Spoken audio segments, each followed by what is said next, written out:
Hello, and welcome to Celiac.com news. Subscribe to our channel to get the latest celiac disease and gluten-free diet news. And if you have any questions, be sure to join the Celiac.com forum online at celiac.com. And now let's move on to the latest Celiac.com news. Increased risk of type 1 diabetes in people with celiac or thyroid disease. People living with autoimmune conditions often face a higher risk of developing other autoimmune diseases. One such concern is type 1 diabetes, a lifelong condition where the immune system destroys insulin-producing cells in the pancreas. A new observational study explored whether individuals with celiac disease or thyroid disorders, two common autoimmune conditions, are more likely to develop type 1 diabetes compared to those without these conditions. The findings offer important insights that may shape how patients are monitored and cared for after being diagnosed with one autoimmune disease. This study was large in scale and based on retrospective data, using health insurance claims from millions of people in the United States. Researchers compared people who had been diagnosed with celiac disease, hyperthyroidism, like Graves' disease, or hypothyroidism, such as Hashimoto's disease, with similar individuals who had none of these conditions. Their goal was to determine how many people in each group later developed type 1 diabetes. To ensure fairness, each person with an autoimmune condition was matched to someone without one based on age, sex, and other health factors.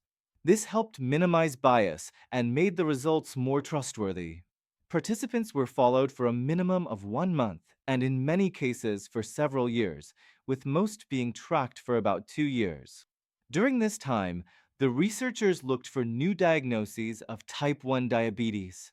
The results clearly showed that people with any of the three autoimmune diseases studied had a significantly higher risk of developing type 1 diabetes than those without them.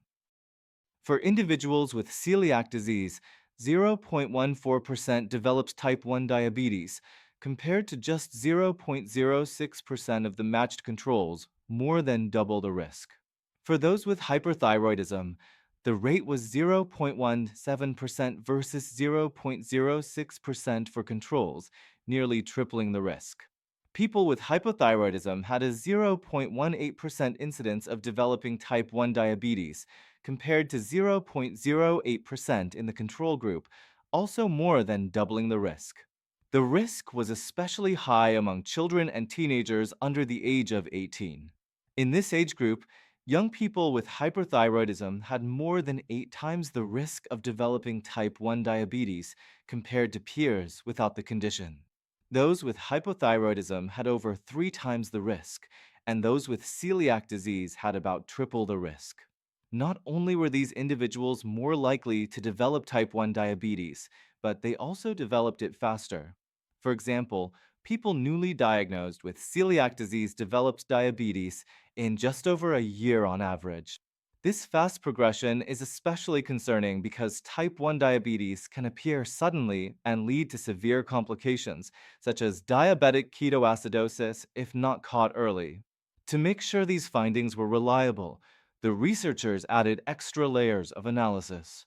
They included only new diagnoses of autoimmune conditions and ran secondary tests that confirmed both a diagnosis of diabetes and evidence that insulin therapy had been prescribed.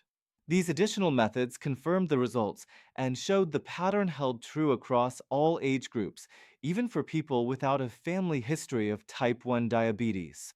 This challenges the belief that only those with a family connection to diabetes should be closely monitored. For people with celiac disease, this study is especially meaningful. While it has long been known that celiac disease and type 1 diabetes often occur together, especially in children, this study quantifies that risk using a large and diverse U.S. population. It also highlights just how quickly diabetes can develop in those with celiac disease. The findings suggest that even people without a genetic link to diabetes should be considered for early screening after being diagnosed with celiac disease. One of the key takeaways from the study is the importance of screening and early detection. Type 1 diabetes doesn't happen overnight. It often begins with the appearance of specific autoantibodies in the blood long before blood sugar levels change or symptoms show up. Detecting these early markers could allow doctors to intervene early or even delay the full onset of the disease using therapies now being tested in clinical trials. Despite this, current guidelines often recommend diabetes screening only for people with a close family history. The new findings suggest that this approach may need to be reconsidered. As with any research, this study has limitations. It relied on insurance claims data, which can be affected by inaccurate diagnosis codes or variations in how doctors diagnose diseases. Also, because the data came from the US healthcare system, the results might not apply to populations in other countries. Another limitation is that the study could not always distinguish between different causes of thyroid disease. While it likely included people with autoimmune thyroid conditions like Graves' disease and Hashimoto's disease, these were not always specifically identified. Still, the large number of participants gives the study strength and credibility. In conclusion, this study reveals that people with celiac disease are more than twice as likely to develop type 1 diabetes as those without it, and the risk is even greater in children. The same elevated risk applies to individuals with thyroid disorders. These results strongly support routine screening for early signs of type 1 diabetes in people with autoimmune conditions, regardless of their family history. For those living with celiac disease, this means being alert to possible symptoms such as excessive thirst, frequent urination, or unexpected weight loss, and discussing screening with their healthcare provider. Early detection not only reduces the risk of severe complications, but may also open the door to new treatments that slow disease progression. In the long term, studies like this one may help update medical guidelines to better protect those at risk and ensure that individuals managing one autoimmune disease are not caught off guard by another. To get the latest celiac disease news and information, be sure to subscribe to celiac.com news.